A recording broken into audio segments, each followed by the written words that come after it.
Napansin ba ninyo pag naa kay buhaton naagyoy mga pagsulay? Kanang sungugon jud ka sa panahon o sa sitwasyon. Basig unsaon nimo plano, naadyo kay problema na masugatan. Kay tungod kay minyo naman ta, bunal gyapon tani. Ato atan panganlan ang atong video karon. Ang kinabuhi sa ulirang bana. Basig nagtuo mo na dali ra ang magminyo, mayong ka na kaya ra ni duha bitaw me. Pag sure oy, matinga na lang ka na, busy na kay ka sa inyong balay.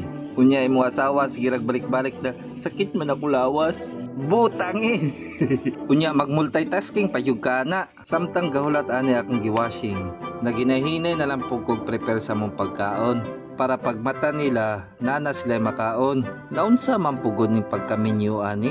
Ako naman inoy tigluto, di ba dapat ang babae man? Pero sige na lang, kay kung atong asawa atong palutoon, basig panghiluan pataani, maora na ilaay karon.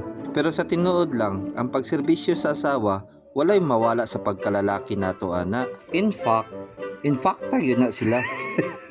Pero sulayin ninyo, pagsugod sa adlaw, serbisyo inyong asawa. Di ba makita ninyo na linaw ug hapsay kaayo ang aura sa inyong asawa. Lamiyahan pa akon yun oy. Balik ta diri sa atong main event. Perti gyud ning kapuya ning manglabag yun. Mao tong nagsuggest ko sa akong asawa na magkuha mig labandera. Kay gani, perting kapuya gyud ug makahurot og oras nako. Mao tong iyang reaksyon. Og kabalaw na mo siyang tubag. Kay ako ra magyapoy ng labandera. Hay nako. Tama man ta to akong suggestion.